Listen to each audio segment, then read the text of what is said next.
Hello, everyone, and welcome back to our virtual Mishnah Berurah share. Today is going to be a little bit of a short share, and at the end of the share, I'm just going to have a little scheduling announcement. So please stay tuned through the end of the share. So we will be completing today Daf Mem Amud Beis and completing this very complex Siman Kuf Nun Gimel Hilchos Beis HaKnesses. We pick up today on Mem Amud Beis.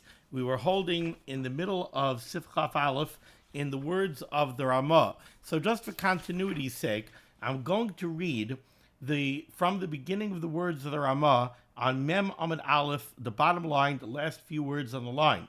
The Ramah said, Haga, Asar lasois me estan zoina oy mechir kelev davar shel mitzvah.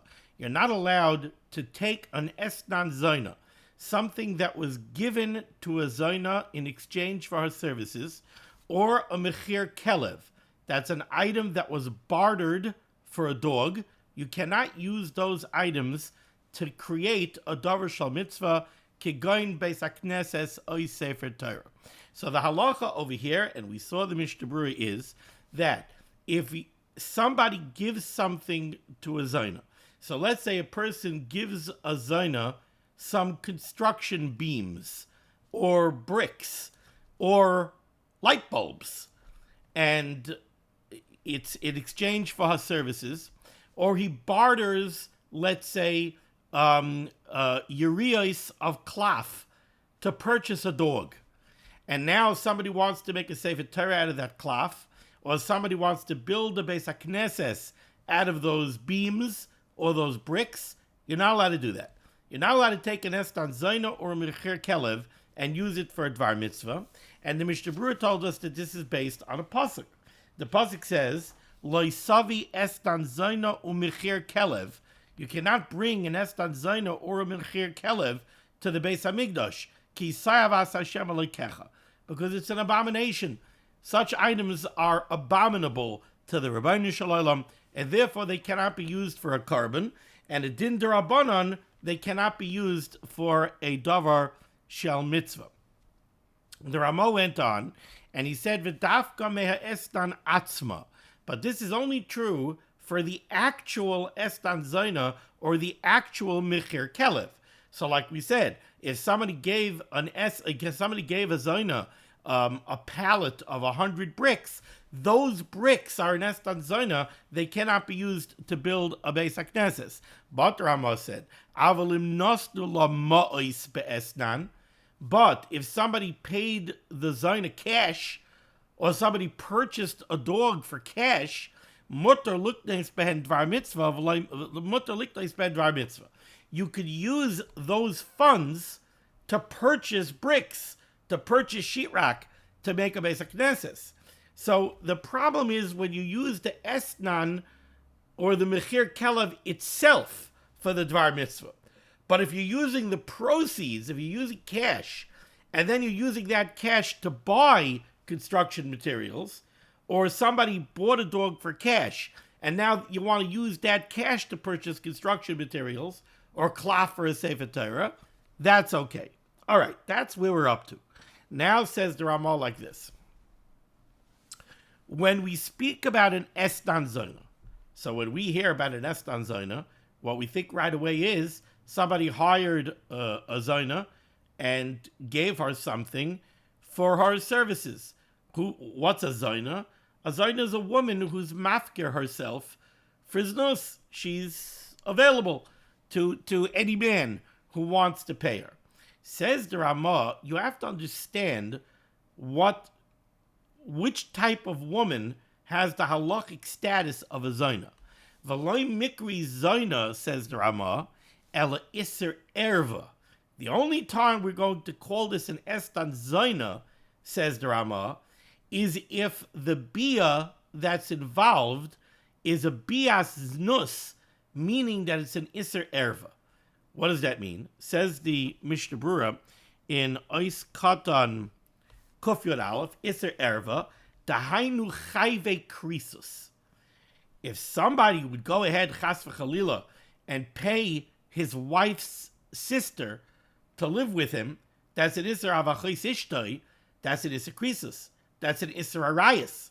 So that would be a bia that somebody would be chayiv karis for. So that's a bias nus. If you somebody pays his wife's sister to be with him, so that is it gives her bricks, gives her beams. That's a real bona fide estan zoina, because the bia that he paid for is a bia that carries with it a chayve krisus.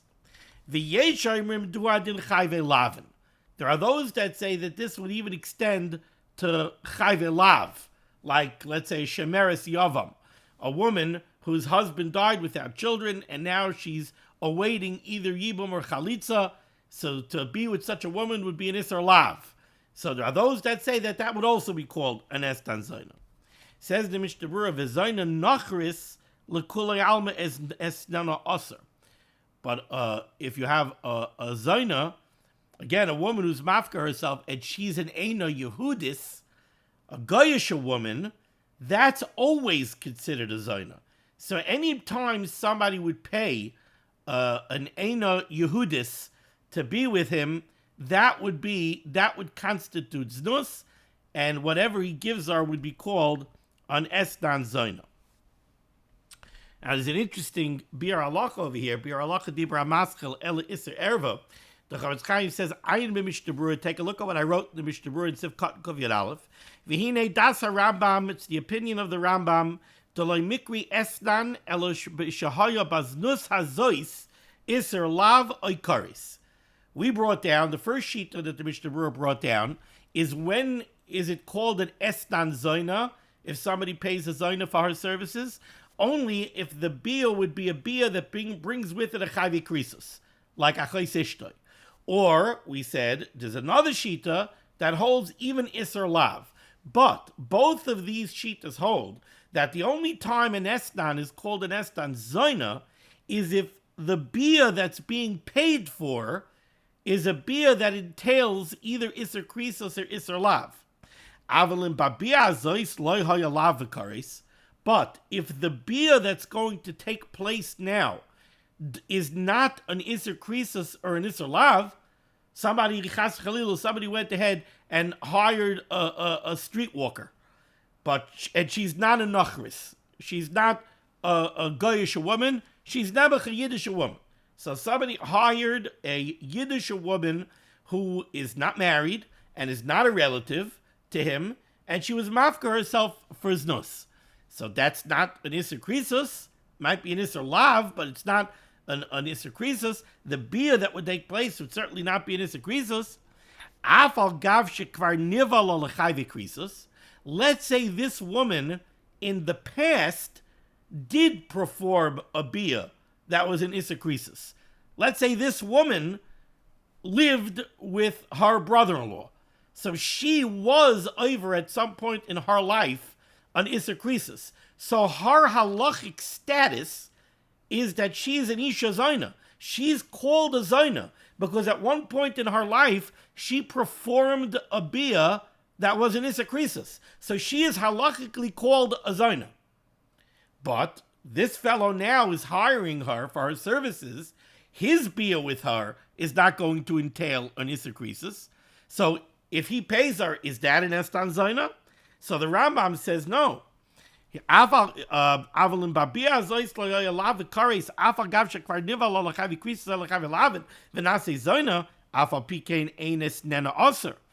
Shittas Rambam. V'das HaTosfos, but it's the opinion of Tosfos and Temura. D'chol shenasei zoina mikvar. Any woman that has the halachic status of a zoina, esnena oser b'chol gavni. Then anybody who hires her and gives her an estan, that estan is called an estan zoina, because it's payment that's going to a woman who's a zoina, even though that bia that he's paying for might not be a bona fide bias nus. It's not a bia that entails an Isser Krisus, but since the woman is halachically a zoina, the estan that you give her is an estan zoina. That's the opinion of Tosfos. V'das Achrayim, it's the opinion of the Achrayim, the Benida, and the Beis HaKnesses, that in the context of the halacha that we're talking about, whether that estan could be used to construct a Beis HaKnesses or for a different dvar mitzvah, Naktina b'chalelo aplutais l'kula. We go l'kula kevin she'enan elam d'Rabbanan, since we're talking about Isurei d'Rabbanan. Okay, now let's go to the final sif in this very fascinating Siman Kuftan Gimel Sif Chaf Beis. Says the Mechaber, Adam shehu ragil b'shum mitzvah. A person who is ragil, he always performs a certain mitzvah in the Beis HaKnesses. Now, why is he zeichet to always perform this mitzvah? Because he always buys it. You know, they sell the aliyos, they sell the kibudim. So this person buys psichet senila every year. For 20 years, he's been buying psichet senila. So Adam shu ragil b'shum mitzvah, a person who habitually performs a specific mitzvah in the Beis HaKnesses, kigoin galila, the Mechaber gives a very simple case. This person has purchased the right to always do galila. Now, based on what we saw earlier, when the Mechaber says galila over here, he might actually mean hagba. But Adam shu ragil b'shum mitzvah kigoin galila. Now, again, it's not just that he's always in the habit of doing it because he runs up the chapta mitzvah. No, he purchased it.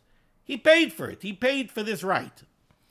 The Eiroi Oinus, and now he's the victim of some kind of Oinus, or he lost his money, and he can't buy it anymore. They put up Psichet Senila for sale, and they turn to him, and he goes, business has gone bust. I just don't have the money anymore. And the Nosnu HaKol HaMitzvah Lacher. So the Kehillah gave the schus of that mitzvah to somebody else. Now, V'achakach he'eshir, and then Baruch Hashem, this person became wealthy again. His business turned around. V'rotza she'achziru loy hamitzvah, and he wants that he should get the mitzvah back. I've always had it. I want it back. Says the Mechaber, Im b'shah she'nostu hakol hamitzvah l'sheni. If when the tzibur gave the mitzvah to the second person, really, the first person still had the ability to pay like he always did before. So in other words, if what happened over here was Ruvain's been buying Psichet Senila for years, and now this year he doesn't want to buy Psichet Senila. He says, my business had a little bit of a downturn. But really, everybody knows he still has plenty of money. Really, he could have bought it. So now, and this is the way the Mishnah Berurah learns the Mechaber, it's really as if the tzibur gave it to somebody else with his agreement. In other words, he wasn't willing to step up to the plate and spend what he usually spent. So they gave it to somebody else. Ibeid schusay. He has lost whatever schus he had to this mitzvah. But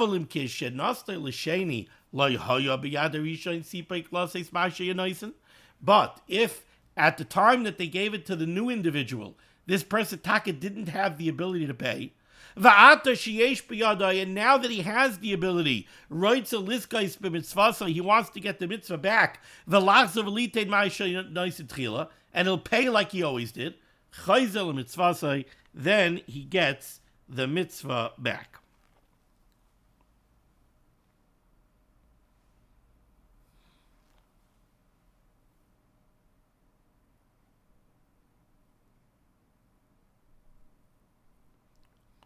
Says the Mishnah Berurah, I've cut Kuf Yud Beis. Shiur ragil. This person is in the habit of always doing this mitzvah. Ritzayin Loimar, what the Mechaber wants to say is, Shehechzik ba b'rishos hakol. He's in the habit of doing this mitzvah with the agreement of the Kehillah. He buys it. He's been buying the right to do Hagba every year. Or he's been buying Psichet Senila every year. Even if the tzibur didn't beferish give him rishus, but he's been doing it for years, and no one ever protested, I raise that chazaka.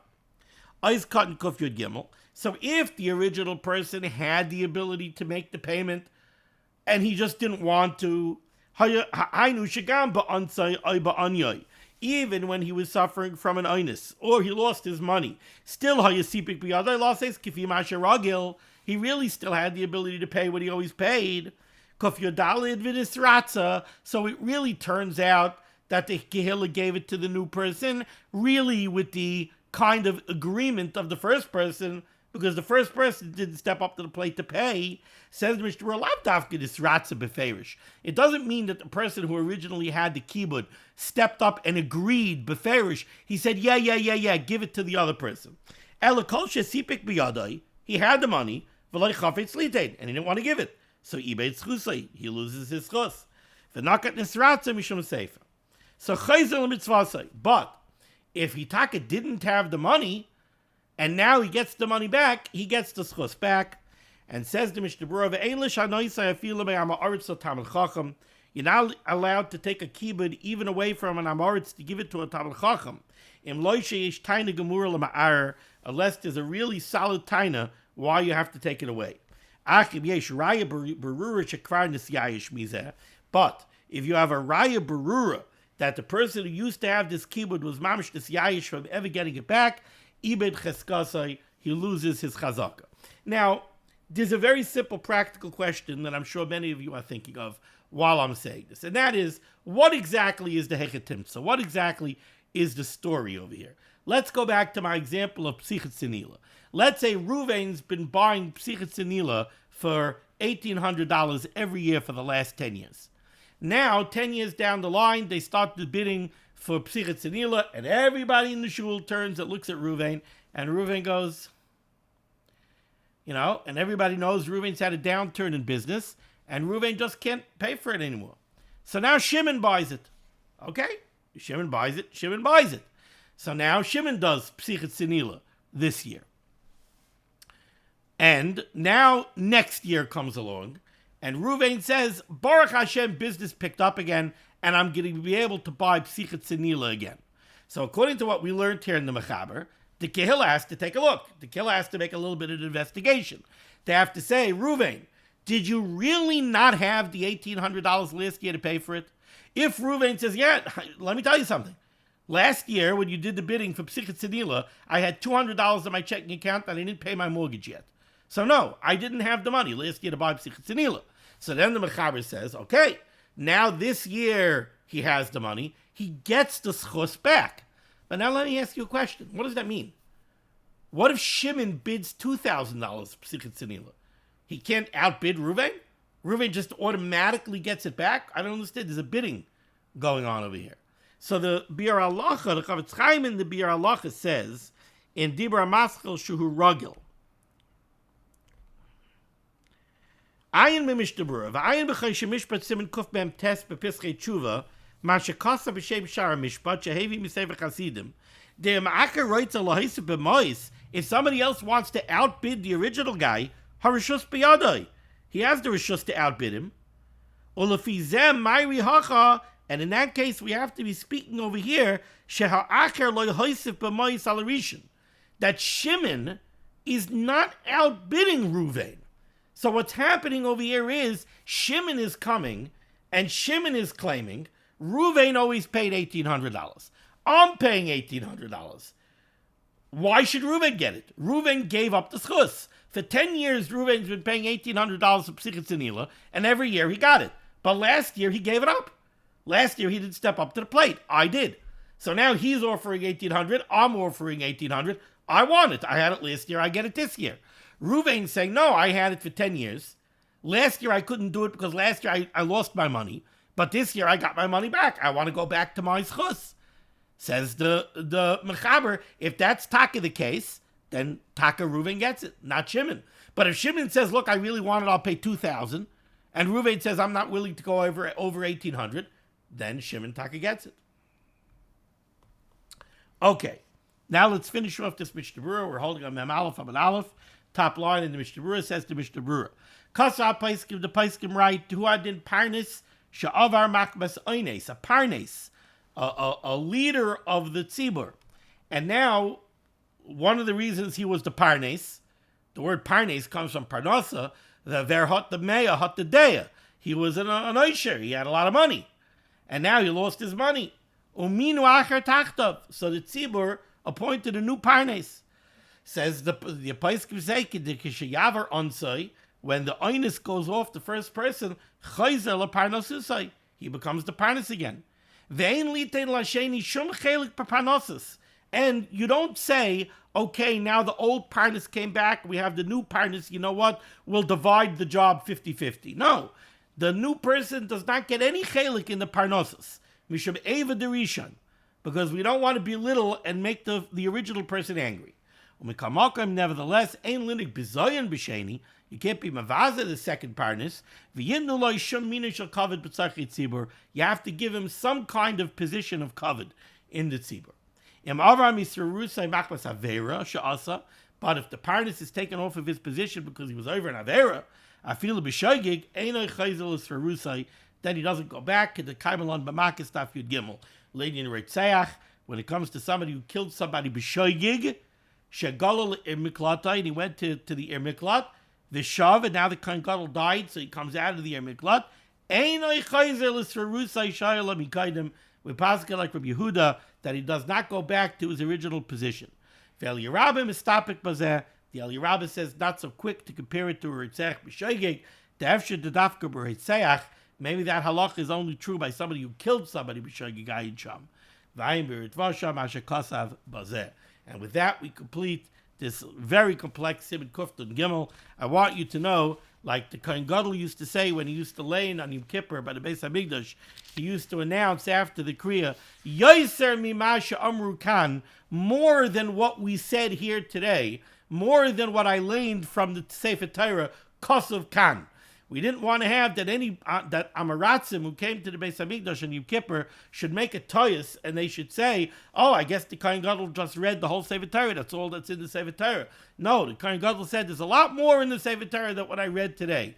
I want you to know that this Sif Kuf Nun Gimel I found to be an exceptionally difficult siman. I tried to give it over in a clear, concise way, but Yeser Mimasha Amru Kan. There was a lot more between the lines that I didn't say that is Kosev Kan. It's a very, very, very difficult siman.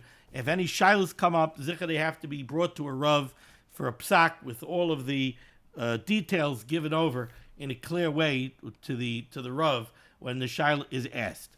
Now, as far as the scheduling announcement, I very, very, very infrequently do this.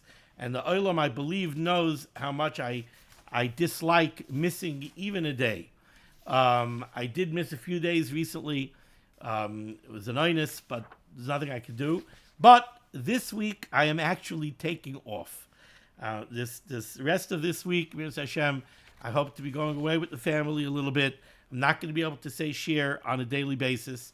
So my intent is to pick up again a week from today, on Sunday, and when we pick up, we will pick up on Daf Mem Vav Amid Aleph with Siman Kuf Nun Zayin, Dinei Zman Kviyas Suda.